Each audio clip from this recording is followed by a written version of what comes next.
Hi, I'm Joan Quinn, and welcome to Beverly Hills View. We've lived in Beverly Hills and loved our city for many years, and our guests today are very familiar with our city. Welcome to photographer Jim McHugh and gallery owner Tim Yarger. Award-winning photographer Jim McHugh was born and raised in LA. He spent a lot of time in Beverly Hills, where his grandfather, famed musician, songwriter Jimmy McHugh, lived and worked. Jim attended the master's program at UCLA Film School and professionally was one of the original contributing photographers to People magazine, made architectural photographs for Architectural Digest, and was the official Grammy photographer for the Grammys. He captured Life for LA Style and LA Magazine, and I personally know that when I was West Coast editor of Interview magazine, we used Jim's celebrity photos and portraits a lot. Thank you. Yes. He's been honored by the United Nations, the George Eastman House, and the International Photography Center. Jim's work is in the collection of New York's MoMA, the Walker Art Center, and the National Portrait Gallery in London, as well as the Polaroid Collection, where he's renowned for his large portrait images. Gallerist Timothy Yarger was raised in Kalamazoo, Michigan, and in 1982 started the art business as a director. He started in it in galleries in San Francisco, New York, and Beverly Hills. He established his own gallery on Bedford Drive, where TYFA dedicated to advancing the careers of his artists while contributing to contemporary art scholarship. Tim doesn't only rely on his staff and his artists for information. He partners with art historians, critics, and museum professionals.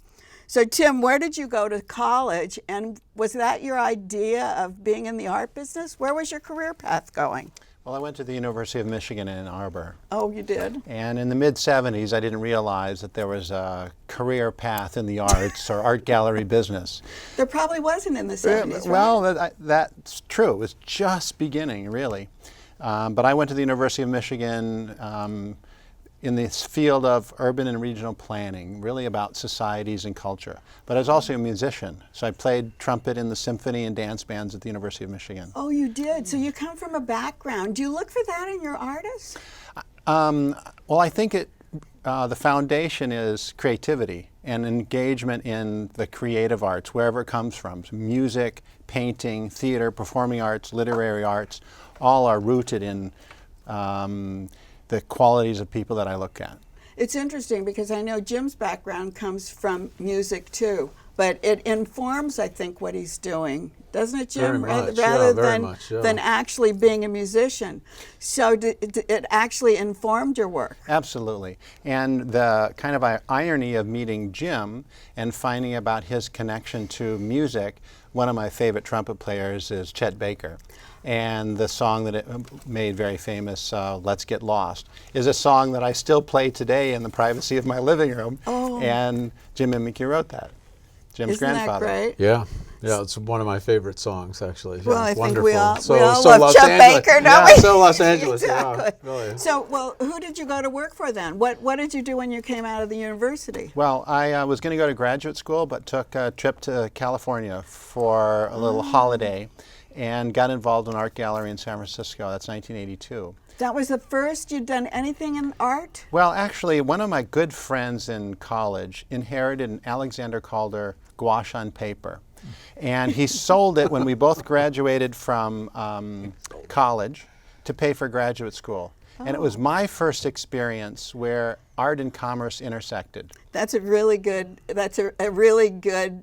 lead into why you would start your own gallery then and why you would come to Beverly Hills. Well, I had an opportunity to come from San Francisco to Los Angeles, specifically to work in a gallery on Rodeo Drive. And that was big news from a kid from the Midwest to be able to come to the heart of Los Angeles. And what kind of art were they showing? They showed popular contemporary artwork on Rodeo Drive. And in San Francisco, did you use artists from San Francisco and show them here? We did, but it was very international. And that was kind of the advent of a big shift in that gallery, which I eventually bought and took much further forward, representing modernists. So you left that gallery and opened. Is that when you opened up Bedford? I actually bought that gallery in 1997 on Rodeo Drive. Oh, you did? So I bought it from the original founding galleries. Oh, right. I remember when you were on, Yeah, we were on Rodeo 17 years. Yeah, I remember that. Right. And the shift in that material at the time was quite significant towards modernists. But you were representing living and dead artists at the time, right? Yes, the dead artists were all the modernists. Major shows of Picasso and Moreau and Chagall and Matisse at that time. But I felt that representing artists that I had nothing to do with their career wasn't as stimulating and exciting as representing people of my generation. That's what I was going to ask, yeah. Yeah, and so that really led toward interest in pursuing people like Jim McHugh, who has this inherent talent of work that is of our generation on a contemporary basis. So it's a great way to move in. You still use you still show the other artists, right? Not as much, because my passion really is to try to participate in artists of our generation and participate and develop and grow with their successes. So speaking of the living, Mr. McHugh. Yes, yes, we're still there. We're still there, and We're he's still there. representing you. What schools did you go to When you were a kid? I went to, it was such an LA story. So I went to St. John's Military Academy, Oh, yes. which was like a little prison for children, a little Catholic prison for children that had, it had the military, and then it had the Sisters of Mercy. So I went there. First I went to St. Victor's on Holloway Drive. Oh, we love St. Victor's. Believe it. And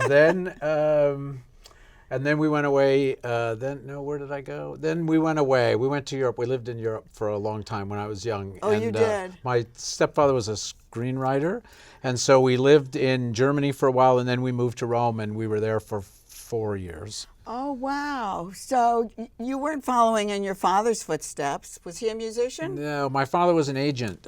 He had an agency, the James McHugh Agency, and they, he did like the Beverly Hillbillies, and he had quite a few clients on television in the 60s. But he wasn't musical. No. And he wasn't photography person. No, he was a serious business guy, yeah.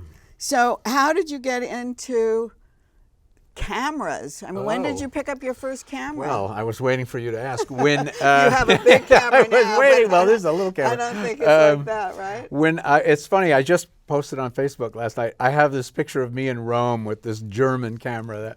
But I've always liked cameras, and I've taken pictures since I was probably 7. And but most photographers I know are like they start very early and just sort of fascinated with capturing things like that. So you had just a cheap little camera, or well, I had was it a good camera? No, you had a Brownie in the beginning. Yeah. And then Instamatic. Instamatic. I'm very advanced and Yes. much later.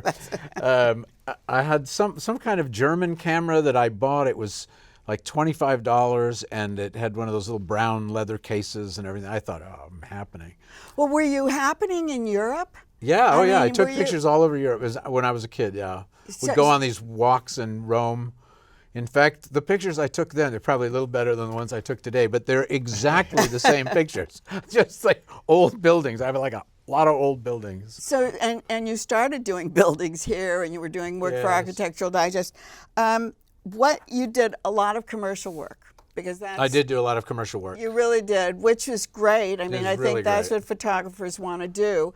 And what's the difference between commercial and fine art?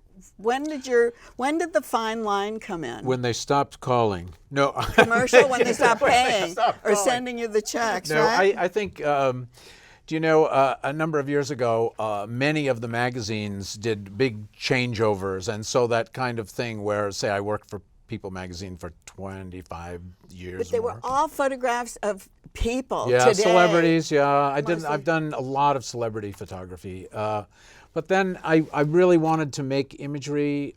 I thought when my daughter was born, I realized, my mother was under contract at RKO. She came out here. My grandfather came out here to make movies, for 20th Century Fox. So I wanted to show the city that existed before World War II, which is what my mother and my grandfather and my father, everybody had seen. And I realized that my daughter, I mean, you're from here, my daughter would see a very, very different Los Angeles. And now it's more popular, but at that time, this electric fountain, which is here on Santa Monica and Wilshire, which they've restored. Which we just restored, and it's beautiful. But people would ask me, where was that picture? Is that in Paris or is that somewhere? They drive by it every day, never saw it, you know? People from here, Yeah, people who live absolutely. here. Yes, that's right. So as a fine artist, how do you differentiate that? What do you look for as a fine artist? Well, I think, you know, if you work for a magazine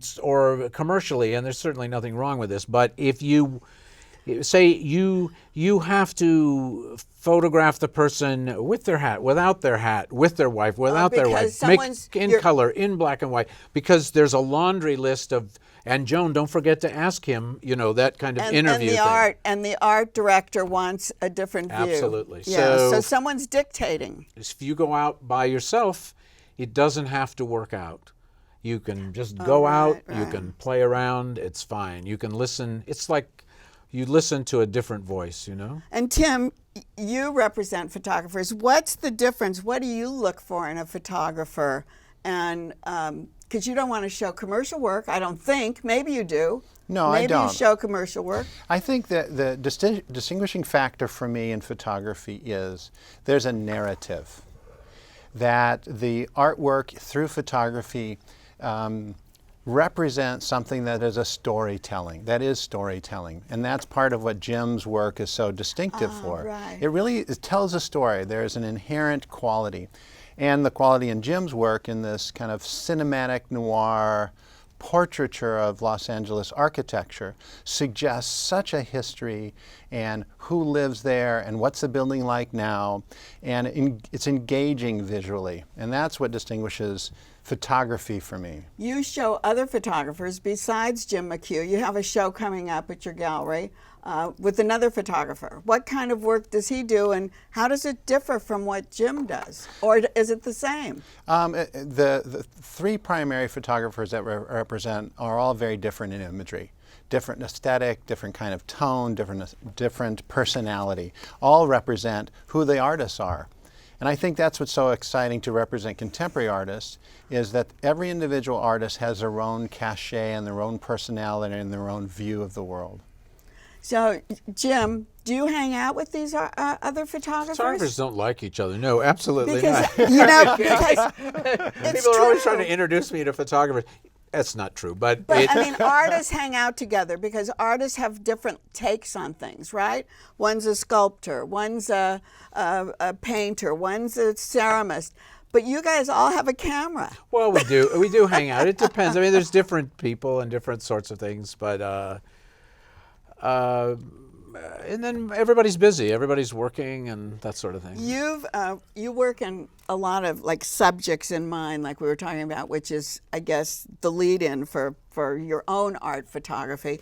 You've done billboards and you've done a lot of artist portraits. You've had exhibitions of art, and you're working with street artists now. Yeah. In fact, you're wearing a T-shirt. This is a shirt by Big Sleeps, who is a very good friend, and there are a number of artists that I actually met at that museum in El Segundo as MOA when they did their big graffiti show, Scratch. Oh, I see, I see. And this summer, actually it's been postponed until November, Gaijin Fujita, who is a Los Angeles artist, I guess he would be curating a show with a number of artists at LA Louvre Gallery in Venice with Peter Goulds, who of course handles David Hockney. So. And you'll be using all these Well, guys? I photographed them all, and that's... at the moment we have a show. I have some portraits, but it's at the Robert Graham Foundation, and each of the artists has a painting of their own. It's very exciting. And one of the artists, Juan Carlos Munoz, Heaven, is represented by Tim. So it's interesting. I like what you say. They have their own name, then they have a street name. Yes, right. And is that with all of them? Pretty Most much, of them? yeah. They all distinguish their own street cred with their own street name. And we're talking about what Jim shows, do you ask him to do a series? Do you say, oh, I want a series of these guys or mountains or something? You know, it's an interesting question because when I've represented many artists over my career, and usually when an artist asks, what do you think I should create? What should I focus on? The conversation ends. I bet. Because it really is an inherent creativity of the artist that we represent. Yeah. You have a lot of gallery talks, a lot of outreach for the community, Beverly Hills community. And how do you arrange those, and how scholarly are they? Well, we find that my desire is to share information. Share information about the art, share information about making acquisitions around the art, managing collections, etc. And I think part of the scholarship around that is by hosting events like we've done with Jim and done with other people, where we'll have scholars in a field, curators in that arena, who will come and talk about that which they do, and it contributes to what we do as a gallery. And of course, it's open to the public, right? Yeah. It's open to everyone living right. here in the city and Yeah. outside of the city as well. And then they can eat at Bedford and Burns across, Right across the street, yeah. which is one of our favorites. Oh, we love that. I saw Bobby this morning. And I love Bobby. I love the Burns family. They've been in Beverly Hills for a long time. Yeah. And we're so happy that you guys are like right across the Yeah. street. Talking about research, which you do with these scholars that you bring in, you write catalogs, right, and papers. We're going to take a break, and when we come back, we're going to talk to our own researcher, Jim McHugh, who's going to tell us all about Beverly Hills and what it was like when he was living with his grandfather. We'll be right back.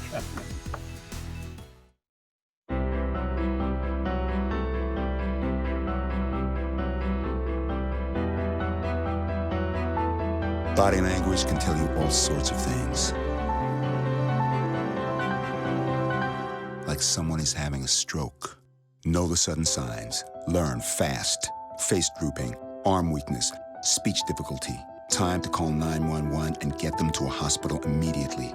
Learn the body language and spot a stroke fast. They'll test you. Try to break your will. But however loud the loudness gets, however many cheese puffs may fly, you're the driver, the one in control. Stand firm. Just wait. And move only when you hear the click that says they're buckled in for the drive. Never give up till they buckle up.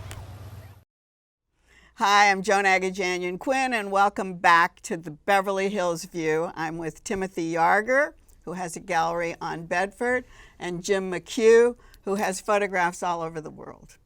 So we left off talking about researching.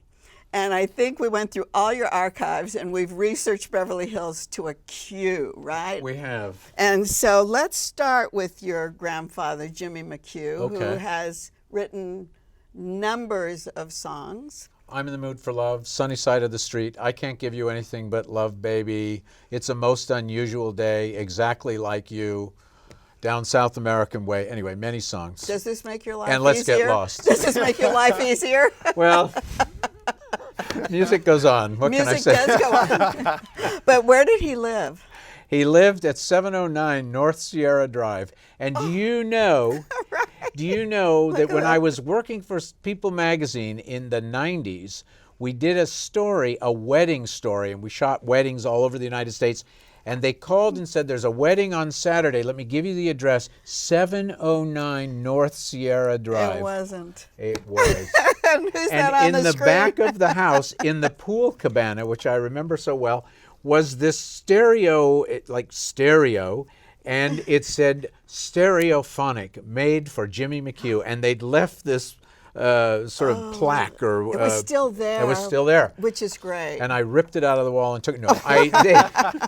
No, it's actually I believe a thoracic surgeon at Cedars lived there, still lives there, And they said, "Oh, you must take this," and they gave it to us. Oh, isn't that great? Fantastic. Beverly Hills people. Beverly Hills people. There you go. So you have all these pictures of your grandfather. I do. Jimmy with with the people who wrote with him. I do. We have. I was just looking at and the people that sang for him. I was just looking.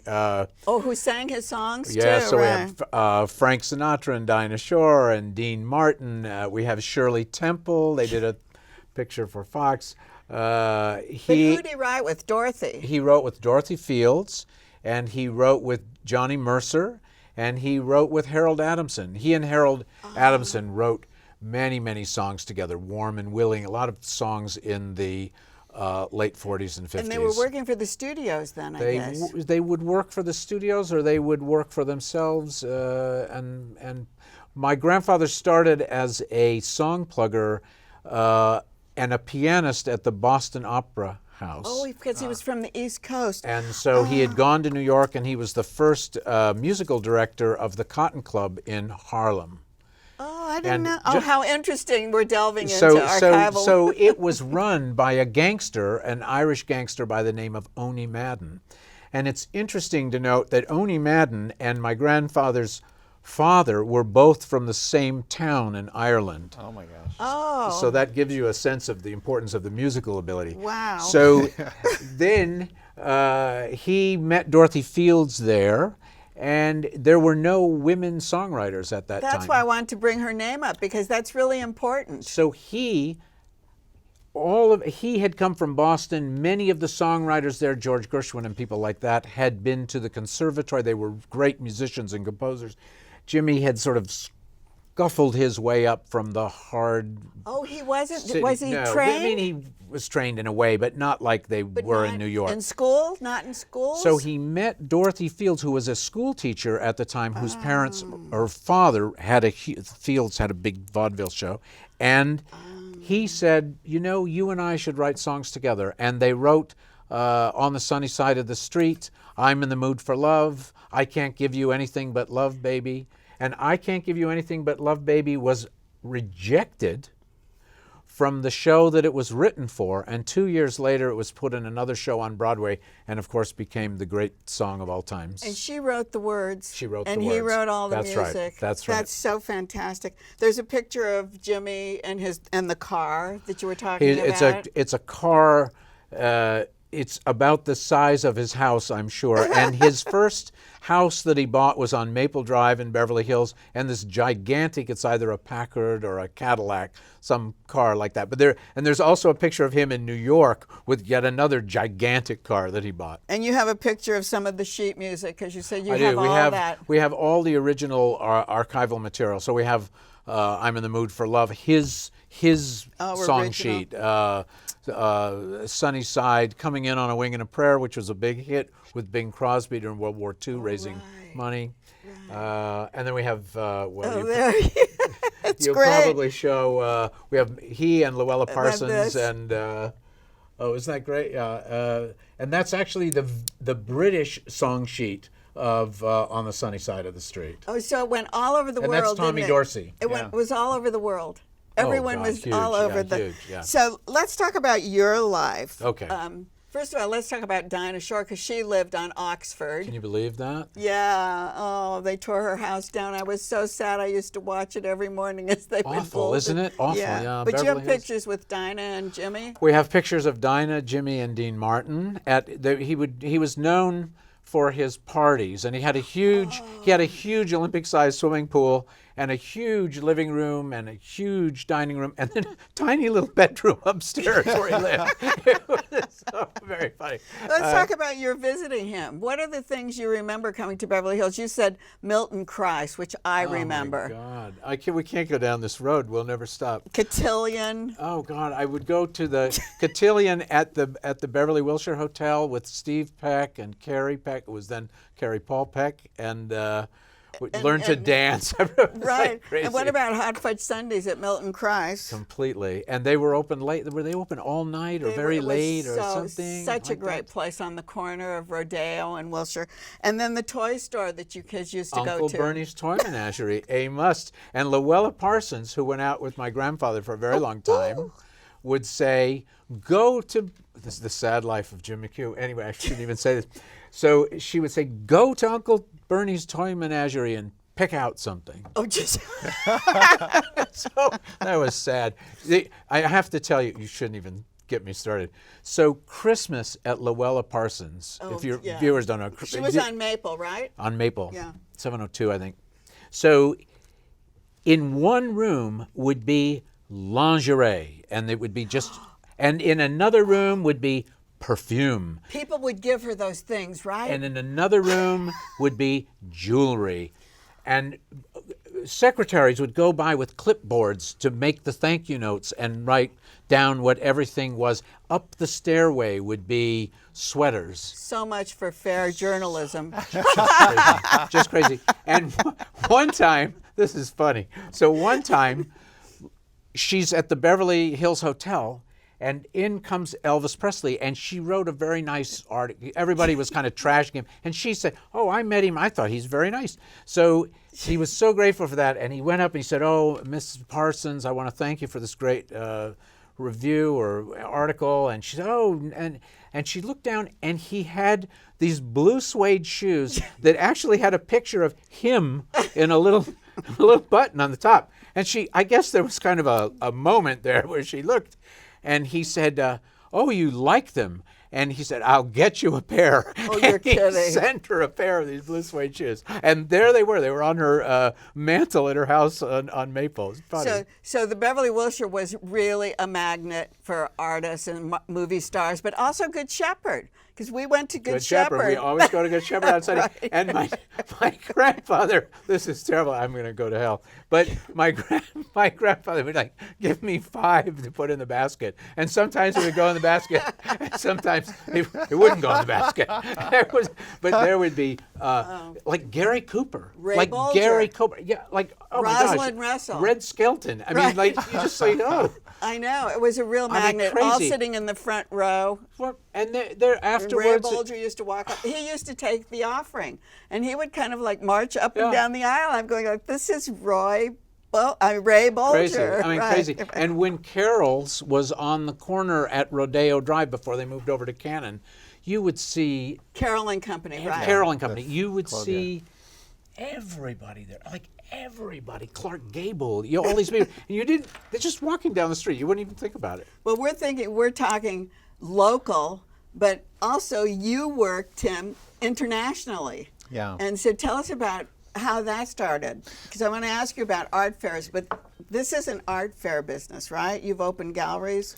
Well, for you know, shows? it's interesting. Since this is a Beverly Hills centric show, the Beverly Hills View, the panache, the recognition of Beverly Hills worldwide helped me do shows in many places of the world. Since my gallery is centered here, I did shows in Hong Kong, Beijing, Singapore, Rome, Berlin. Gives you an imprimatur in a way, right? It does, yeah. And so people, even if they had not been to my gallery in Beverly Hills, had some kind of comfort and recognition of who we were as a consequence of being established in Beverly Hills for a long, long time. And do you participate in art fairs? I hate to bring this up because I'm not an art fair person. Yeah. You seem fair. And artistic. Right. And have to do with art. But tell us a little bit about that. Are they on the rise? Are they medium? How are they doing? Art fairs have proliferated all around the world, and it has become very much part of the business model of the art world and art business. Yeah, so art fairs continue to grow. They're very, very popular.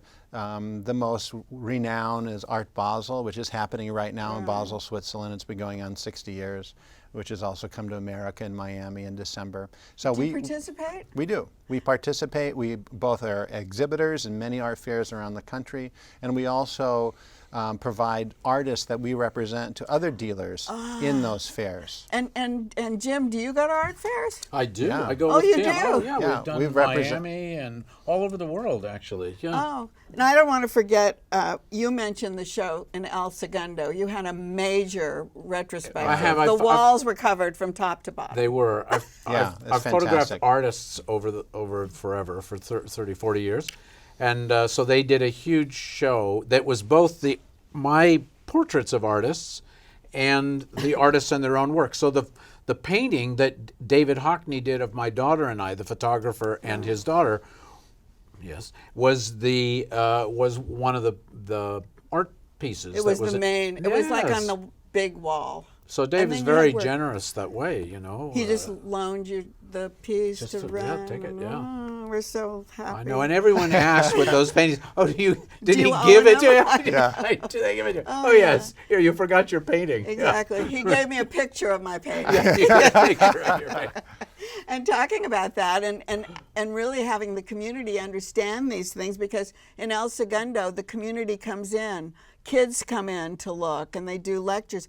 Do you have any of our Beverly Hills schools come in, which I think is a great idea? Well, if you'd like to orchestrate it, we'll be there for you. Don't you think it's a great idea to bring them into your gallery? We haven't done anything recently, but we're certainly open to continue that community education and involvement, because I think our shows are very interesting from children on through adulthood. Because it also gives them an entree to feel comfortable going to a museum. Yeah. So before we leave, We're going. no, you and I are off to London. We're going to London. Because he brought up Hockney. Yes. And tell our audience what happened. Oh, so David is doing a show at the Royal Royal Academy, Academy. and both of us were painted by him and my daughter Chloe, and so there's a sitters dinner. I just can't imagine. So there's a sitters dinner for all the people that were painted. 82 people. And Wow. sadly, we must go. Oh, we must can't give up wait. our I feel our really days bad here in for LA. you. We must Yeah. go. Right. So I'm very excited. We're going next week. And my daughter Chloe, who works at CAA, which is just down the road, Yes. is going, and we're going to have a great time. We're all going. Okay. So tell us one kind of interesting David Hockney story. There's so many David I know, Hockney stories. we love- Well, the first time Don Bacardi, let me just say, I'm going to dinner with Don Bacardi Jo- on Sunday. Joan Quinn, this huge artist archives, which I have, modestly I will say, Joan Quinn made that happen. Joan Quinn called all these artists and said, "You should have Jim McHugh photograph you." I know, and that was so long ago. I- It was so long and ago. I'm telling the truth. I'm not. That's And the it was truth. great. That was the truth. Because he jumped right on it. He wanted to do it, but he jumped on it and he got it done, and it's been exhibited all over, Yeah. right? Yeah. And So Hockney. So the morning so Don Bacardi said, "Oh, I'll call David Hockney." When I first started doing it, I had no idea who. Picasso, is that with a P? I had no idea who anybody was. So I said. He said, "Oh, I'll call David." So he called David, and I called David Hockney, and he said, "Oh, David's will come up now." And I thought I took you up there. no. but you made but the you introduced introduction. me to David to Don Bacardi. Okay. So, and you said, ask Don Bacardi. No. So I said, "Oh, I don't think I can do it today. I don't have an assistant, whatever." And I hung up the phone, and I'm sitting at my desk, and I thought, "Are you out of your mind? are you And are kidding? you out of your mind? You Right. know?" So the most famous artist in the world says, "Come up now." So I picked up the phone. I said, "I'm on my way," and that picture is probably the most well-known picture You're I've gonna ever say taken. Renowned. Renowned. Right. It is renowned. It is renowned. And it's a picture of David in parts, which is fantastic. But David did that too when I was going to sit. I was in Dallas. "Hello, love. Can you sit for me tomorrow?" And I went like, "I'm in Dallas. I'm going to the opera tonight. I'll be there." I got up the next No. I left and I came the next day. So You know that? Oh, you have to go, so I won't tell that story. But he has this. There's this funny story about Betty Lisa. Do you know Betty Lisa? No, she couldn't go that day. She sent her sister Mona. okay, we're going to end on a Beverly Hills note, because when Jim was a young boy, his mother was selling real estate, At right? Archer Real Estate, Crestview 55555. Crestview. I love Crestview. that. And And Crestview, Bradshaw, Oldfield. Exactly. So she was showing. She was showing houses, and she showed a house to Mickey Cohen. And did you go with her? And I went with her with the bodyguard, and I'm in the back seat, and I thought, boy, the door on this car is very heavy. It was like an armored car. And we went to this thing, and I was, very polite. And this is Mr. Cohen. He said, "Call me Mickey, kid," And I'll never forget it all my life. He was very famous gangster who lived Yes, right. It's like lives in Beverly Hills. shopping in Beverly Hills. So it was, it's funny that. Well, anyway. I want to thank the two of you so much. It's been so much fun today. Fun today, yeah. Yeah, Thank you you, made Joan. it fun. Yeah. Thanks, Timothy Yarger, and thanks, Jim Thank McHugh. you, Joan. Thank you, Joan. And thanks for watching the Beverly Hills View. We'll see you next time.